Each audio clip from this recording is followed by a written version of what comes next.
Muy buenos días. Muy buenos días, Enrique, muchas gracias por la invitación, muchos saludos a todo tu auditorio, como siempre.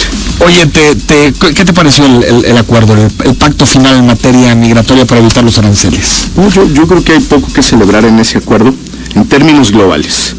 Esto no significa que no entienda uno la complejidad de la coyuntura, la complejidad particularmente de la relación con Estados Unidos. Ciertamente no es menor el haber evitado los aranceles, hubiera tenido un impacto económico brutal en la economía mexicana, que dicho sea de paso no pinta bien. Con esto, hubiera sido catastrófico, pero también nos dimos cuenta de la realidad que implica lidiar con Estados Unidos y con un presidente como Trump. Me parece que lo que demostró Donald Trump es lo que todos sospechábamos, que en términos de la relación bilateral tenemos un socio sumamente poderoso, caprichoso, que está dispuesto a hacer lo que sea con tal de avanzar su agenda particular, su avance en la propia campaña electoral, y que México va a ser rehén de esta relación en tanto nos siga teniendo contra las cuerdas. Y eso fue lo que demostró Donald Trump. Todo el acuerdo, lo que se ha hecho público hasta ahora, tiene muy poco que ver con la parte arancelaria, con la parte comercial, exactamente nada, para decirlo en otros términos, y tiene absolutamente todo que ver con la parte migratoria, que es la preocupación central del gobierno de Estados Unidos, y que lamentablemente por las condiciones del acuerdo, pues México tendrá que hacer ese trabajo sucio que muchas veces dijimos no estamos dispuestos a hacer, no lo vamos a hacer, y que hoy,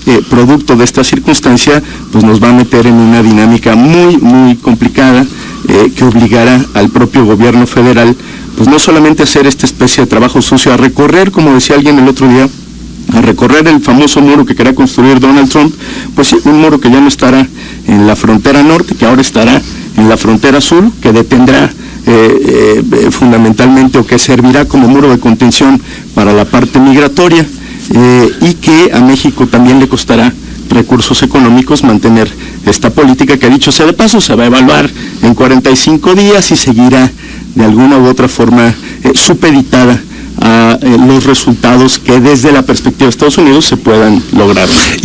Pero también uno piensa, Clemente, ¿qué otra cosa se podría hacer en un contexto así? Porque se prevé que este año más o menos unos 900,000 centroamericanos vayan hacia los Estados Unidos.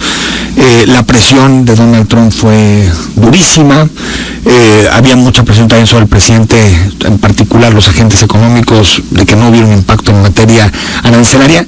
No tenía muchas opciones Andrés Manuel López Obrador más que ceder en buena parte de estos elementos, que es mandar a la Guardia Nacional al sur, este tema también de esperar el asilo, que los centroamericanos esperan el asilo en territorio mexicano. Parecía que estábamos entre un mal escenario y un peor escenario. No había un escenario, digamos, óptimo dentro de las negociaciones. En eso estoy de acuerdo, digamos, es un escenario complicado, es, digamos así, dentro de los malos escenarios, el resultado no es del todo catastrófico, porque siempre pudo haber sido peor, dice había muchos en el lenguaje popular, pero justamente por eso, Enrique, a mí lo que me sorprende es la actitud y muy en el tono de la celebración a la que convoca el presidente el sábado, cuando de verdad hay muy poco que celebrar, quizá nada, digamos, como para hacer un acto multitudinario, festivo, donde, digamos, la dignidad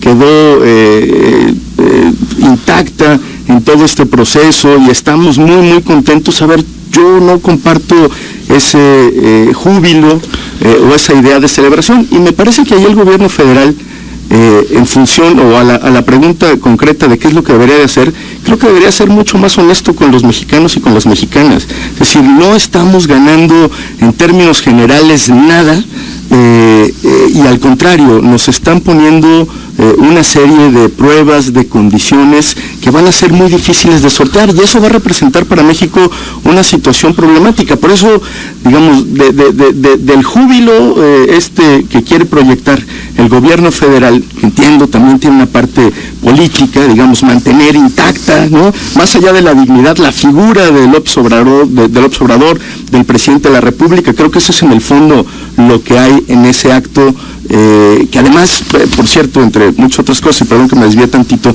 está, me parece, lleno de contradicciones. Es un acto que llama a la unidad después de que tenemos un presidente que ha sido profundamente polarizante en términos de su discurso público, un acto que celebra, creo que tú lo decías en Twitter, un acto que celebra que no haya aranceles en un contexto en el que habíamos decretado el fin del neoliberalismo. Pues no hay una cosa más neoliberal que justamente el libre mercado puro y duro, ¿no? Exacto. Entonces hay ahí, creo yo, una serie de contradicciones, de tensiones en la actitud que tiene hoy el gobierno federal respecto a este acuerdo, y que todavía están por verse muchos de sus resultados. A mí me preocupa particularmente las medidas que se tendrán que tomar a partir de este acuerdo, lo que va a costar en términos presupuestales, reforzar, digamos, la presencia del Estado mexicano, de la Guardia Nacional en la frontera sur, la potencial son elementos que están en la frontera sur y que no van a estar en otro lado. No van a estar en otro lado. 6,000 elementos han estado anunciando,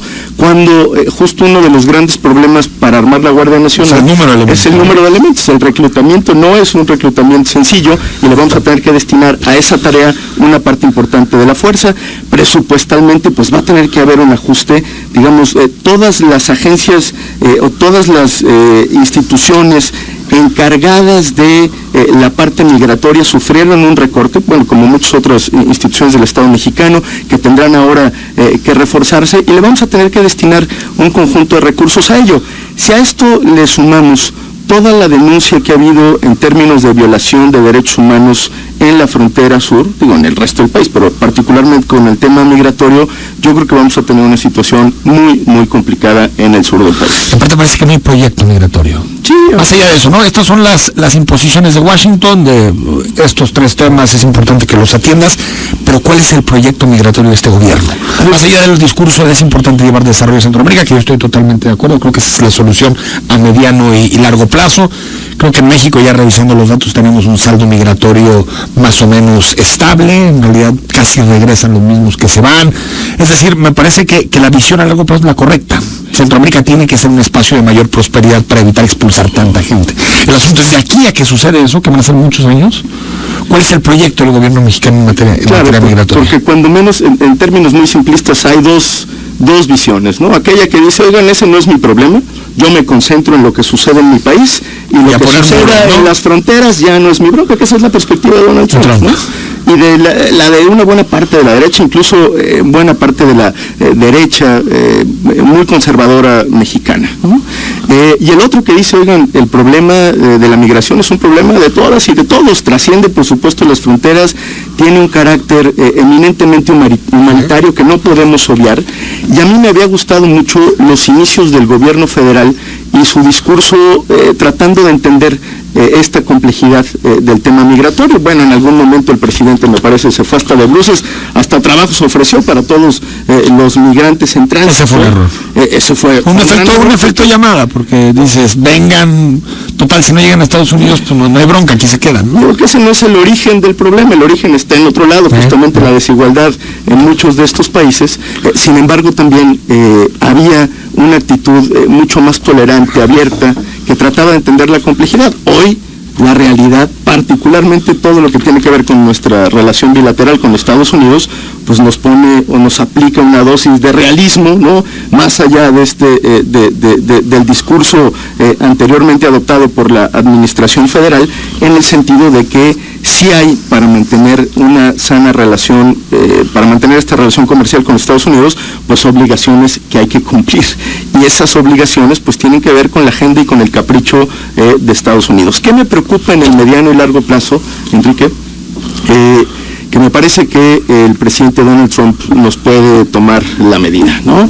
Digamos, ellos tienen la pistola, la tienen cargada, nos la apuntan a si reaccionamos así con un arancel de 5%. Imagínate nada más, digamos, creo que puede ser una relación muy complicada, tirante, ya de suyo compleja por la propia personalidad del presidente Trump, pero que a esto va a generar un precedente y un antecedente que preocupa muchísimo en términos de la relación bilateral con Estados Unidos, sobre todo cuando a Trump le queda todavía año y meses en el gobierno, pero que tiene amplias posibilidades de reelección. Es decir, y esto que acaba de ocurrir Es una gran victoria política de Donald Trump en Estados Unidos. Refuerza su discurso. A su base, sus simpatizantes. A su base, y ha venido cumpliendo lo que él amenazaba y que parecía retórica, ¿no? Él decía, yo voy a poner en orden a México, van a construir el muro, sí. Bueno, metafóricamente nos convirtió en un muro. 9:18 en conversación con Clemente Castañeda, senador, presidente nacional de Movimiento